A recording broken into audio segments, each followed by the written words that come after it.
haven't been back here. It's March of 1999. I couldn't come up here. I couldn't come up here. It was too much of a haunting memory for me. I spent 18 years with undiagnosed depression, constant panic and anxiety. Why? Because of the stigma, myth, shame, and silence. Because I was afraid to get help. I was embarrassed. Society taught us that only weak people were depressed. Just buck up.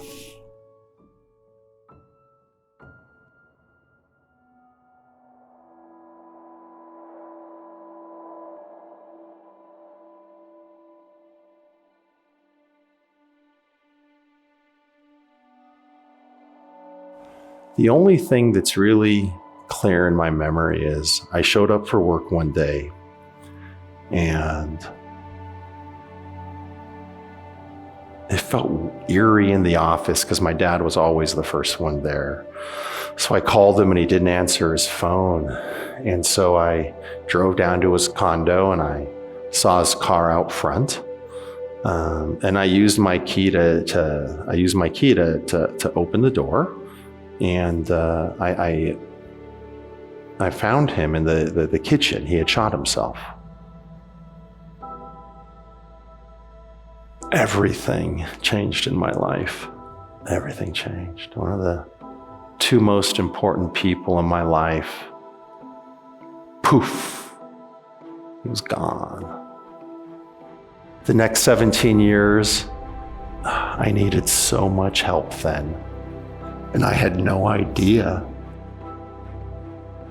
The fact of the matter, and this has been studied with evidence-based studies published in peer-reviewed journals, is that 1 out of 5 of us on any given year are going to suffer from a mental illness. Panic, anxiety, depression. Every year in America, 1 out of 5 of us will experience what a behavioral health clinician would diagnose in a medical record as a mental illness.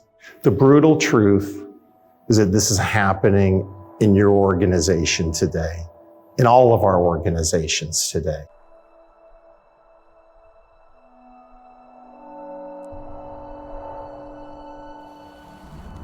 How do you fight a stigma? You educate people. You explain, you tell people and share our stories.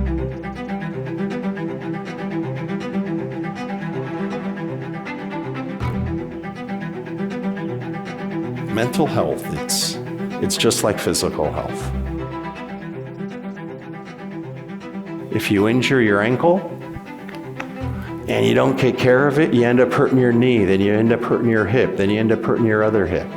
Mental health is the same thing.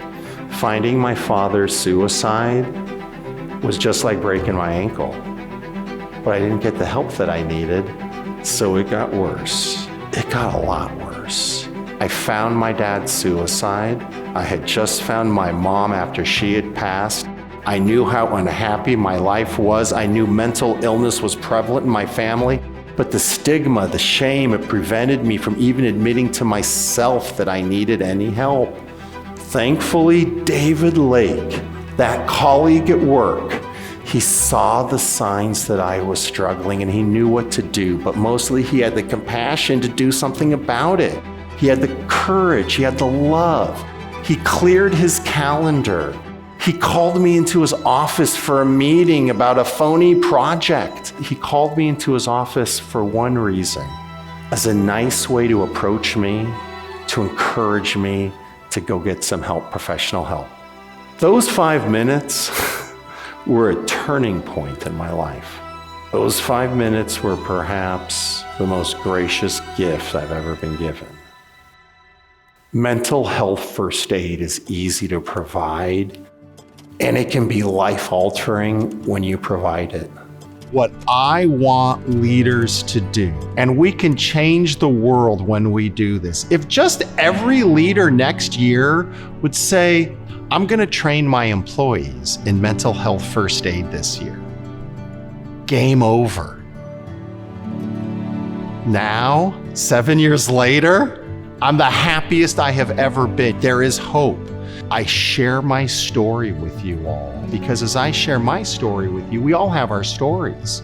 And that's how we break down the stigmas, is by sharing the stories with each other.